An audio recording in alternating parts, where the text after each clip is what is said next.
जय हिंद, स्वागत है आपका अपना यूट्यूब चैनल आनंद हिंदी क्लासेज में। और आज के क्लासेज में हम लोग 12th हिंदी सेट 2019 का ऑब्जेक्टिव क्वेश्चन करेंगे। इससे पहले आप वीडियो को लाइक कर दीजिएगा, शेयर कीजिएगा। तो आइए प्रश्नों की शुरुआत करते हैं बिना देर किए हुए। चलिए तेजी से आप लोग सुनिएगा।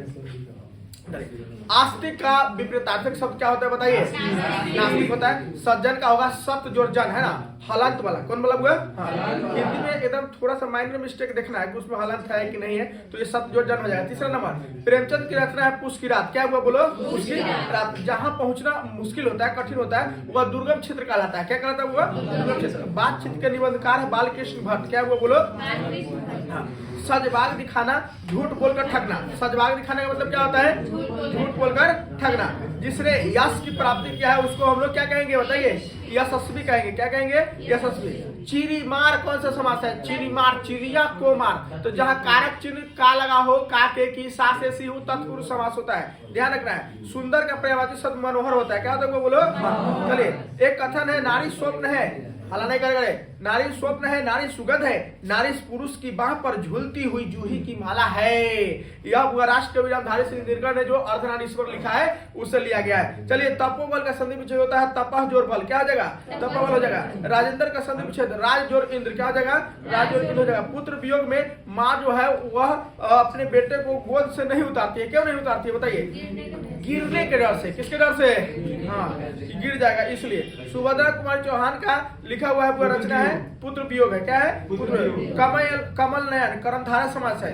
तिरिच के जो लेखक है वो उदय प्रकाश है। कौन है बोलो? उदय प्रकाश है। चलिए, मीरा ने अपने प्रीतम किसे माना है? कृष्ण को। मीरा किसको माना है? कृष्ण को माना है। तेजी से एकदम फास्ट में एकदम तेजस ट्रेन के जैसे बढ़िए एकदम वंदे भारत एकदम एक्सप्रेस ट्रेन के दिशा एकदम तेजी से बढ़ना है। चतुर्भुज है ना, चतुर्भुज कौन सा समास है? बहुव्रीहि समास है। 19 नंबर क्वेश्चन देखिए, रघुवीर सहाय कौन सा विषय में? अंग्रेजी विषय में।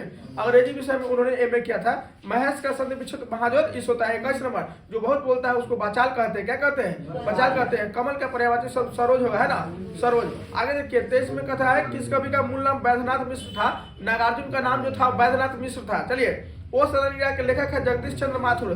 25 नंबर, ओ सदा नीरा जो शीर्षक है वह निबंध है। क्या है वो बोलो? निबंध है। सिपाही की माँ जो थी वो विष्णु थी। कौन थी?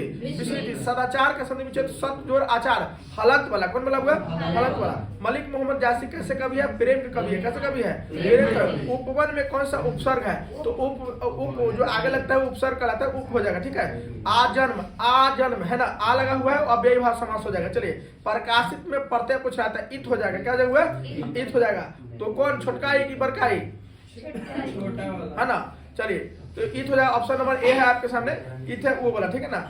छात्रों को रहने का स्थान छात्रावास कहलाता है। क्या कहता है? नाक कटने का मतलब क्या होता है बताइए? अपमानित करना होता है। अधिनायक बात किसने लिखा है? रघुवीर सहाय ने लिखा है। गाल बजाना, गाल बजाना मतलब डिंग हकना। क्या होता है? डिंग हकना। आलसी का उल्टा क्या हो जाएगा? परिश्रमी। क्या हो जाएगा बोलो? परिश्रमी। भगत सिंह के पिता चाचा जो थे वह लाला लाजपत राय, लाला लाजपत राय के सहयोगी थे। किसके सहयोगी थे? लाजपत राय के सहयोगी थे। आगे देखिए, 38वां क्वेश्चन, नीलांबर कर्मधारय समास। कौन समास है? तुलसीदास कैसे कवि है? समन्वयवादी, मिला जुला के चलने वाले हैं, समन्वयवादी है। चलिए, प्रतिनिधि में कौन सा उपसर्ग है? प्रति। क्या जगह बोलो? जो ऑप्शन नंबर ए आपको दिखाई दे रहा है वो वाला प्रति है। ठीक है ना। चलिए, भूषण की कविता है कवित। क्या है बोलो? चलिए, 41 में क्वेश्चन छूट गया था। नहीं, चंद्र शर्मा की गुलरी कौन सा किताब नहीं है? चंद्र शर्मा जो है तिरिच नहीं लिखा है। चलिए, भूषण कवित लिखा, भूषण जो है वो कवित लिखा है। क्या लिखा हुआ? कवित लिखा है। चक्र पानी में कौन सा समास है? तत्पुरुष समास। चलिए, फणीश्वर नाथ रेणु की रचना है मेला आंचल। मेला आंचल। निम्नलिखित में से कौन से कवि एक निरक्षर थे, औंठा छापते हो? तो वो कबीरदास। कौन दास होगा? चलो, कबीर हो गया। हाथ पैर कौन सा समास है? द्वंद्व समास है। जिसका दोनों पद प्रधान है क्या हो जाएगा? द्वंद्व समास होगा। हाथ पैर, माता पिता, भाई बहन, रात दिन, लोटा डोरी, दाल भात, साग भात है कि नहीं? चलो, सब द्वंद्व समास हो जाएगा। बरप्पन में कौन सा प्रत्यय है? प्रत्यय का तो जो पीछे लगता है पन। क्या हो जाएगा? पन हो जाएगा। वह स्थान जहाँ सेना रहती है उसको क्या कहते हैं? छावनी। सेना रहती है वह क्या कहते हैं? छावनी कहते हैं। कायर का उल्टा शब्द क्या हो जाएगा बोलिए? बहादुर हो जाएगा। दाने दाने को तरसना, ये क्या होगा? चलिए, तो ये आपका ऑब्जेक्टिव हो गया। फिर अगले वीडियो में हम सब्जेक्टिव लेकर जाएंगे। ठीक है, जय हिंद।